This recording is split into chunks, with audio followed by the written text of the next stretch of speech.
Do you know your numbers? Dun dun dun! Hello everyone. I wanted to do a part 2 on understanding your blood sugar, your blood glucose levels. Do you know your numbers? Now the first video I did, I broke down the hemoglobin A1C and what it meant. But some of you had sent me text messages and a couple of emails saying you would rather me break down the actual glucose level number. So let me break down the rest of those numbers for you. All I put was the normal blood glucose level, which was 70 to 99 milligrams per deciliter. Okay? Normal glucose. And like I said in the other video, glucose is the same as saying blood sugar, which most people know that, but I don't like to assume what people know. So that is the norm, 70 to 99. Now, of course, that would be a fasting glucose. That's normal for fasting glucose, 70 to 99 milligrams per deciliter. Now, in difference to time, I went ahead and put all of the levels up on the board just so we can save some time. And remember, I said in the other video, and I'm going to say it again, blood glucose in the blood is essential for energy. But we don't want too much of it because too much of the glucose can wreak havoc on our health. Okay, it can cause all kinds of problems. But blood glucose levels, a fasting blood glucose, No.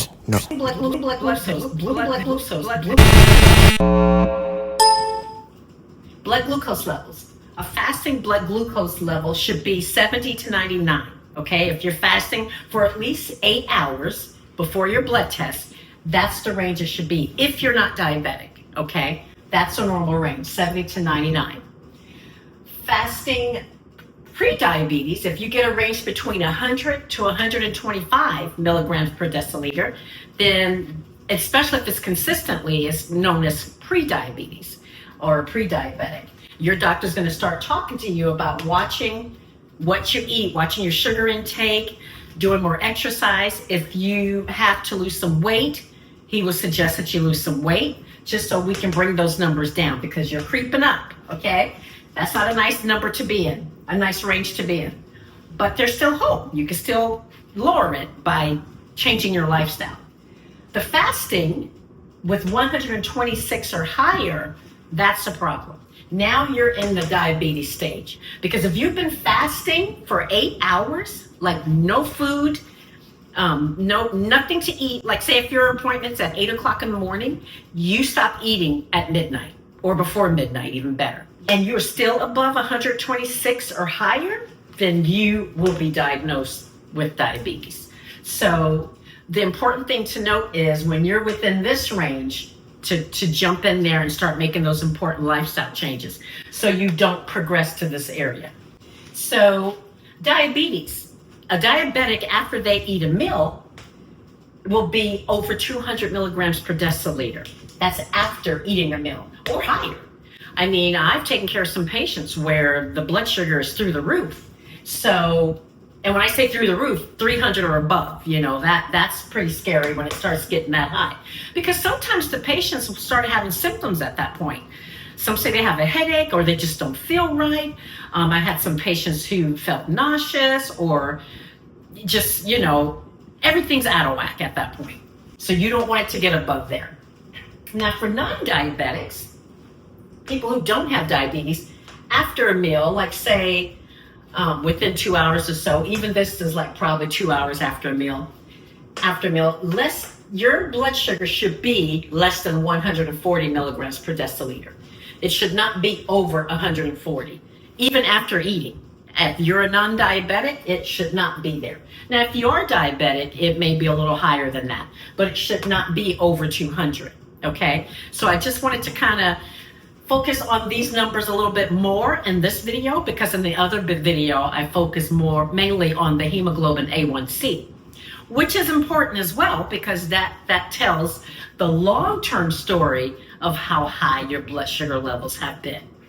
So, and with the hemoglobin A1C, you definitely want to keep that number below 5.7%. You know, hemoglobin A1C over the past several months will let us know. If it's less than 5.7%, your blood sugar has been consistently within this range, at least the 70 to 99 range. Now, as you're creeping up at this 5.7% or higher, then that would tell the doctor that you have possibly been consistently in these ranges, or even this range a couple of times, because it gives an average of your blood glucose levels. Okay, so you want to watch that hemoglobin A1C as well. And in the pre-diabetes ranges, the hemoglobin A1C will be 5.8 to 6.4. So in the pre-diabetes range, that's when they'll start saying, if you're like consistently at 5.7 and above, 5.7 to 6.4% in your hemoglobin A1C, then they'll start treating you definitely as pre-diabetes, and you're going to have to start watching these numbers, watching what you eat. If you need to, like I said, if you need to lose weight, exercise, lose that weight, do what you got to do to bring those numbers down before they creep up. Because if you start creeping up to here, greater than 300 consistently, greater than 450 consistently, now you're getting in the scary ranges. That's not a great place to be. I've seen people come in with ranges like this or over 500, and then next thing you know, they're going through, God forbid, a diabetic coma or something. But this one here is the most scary. If you do your blood glucose levels and it just reads high, you need to get to an ER. Even in this range, I would say even in the range of 400 or more, 450 especially, consistently or more, and if you're not, especially if you're not feeling well, even if you're over 300, get to an ER. Because that means you're not managing your diabetes properly, at least for that day, and something is out of whack. You got to bring those numbers down, especially if you say, well, we have people come into the ER and say, well, I took my insulin, I did this, I did that, and I'm still reading high, I'm still reading here. And then I tell them, well, I'm very happy you came to the ER, because if you did all that and you're still reading in these high numbers, that's very dangerous. Also, if your blood sugars are out of control, very low one moment and then very high the next, this is known as brittle diabetes, and you need to get to an ER right away. Please stay on top of that. Do not let your numbers creep above here, over 200, just keep an eye on that. And if it is consistently above that, you need to notify your doctor immediately and let them know that whatever the treatment regimen they're giving you, it's not working. It's not effective. So please do not play around with diabetes. Do not play around with these numbers. It can progress to bad, to worse. And, diabetes is a killer. So you do not want to play around with that. I just wanted to do a quick short video on that because after I got some of the emails, well, I got a couple of emails and a couple of texts that wanted me to break down the numbers a little bit more.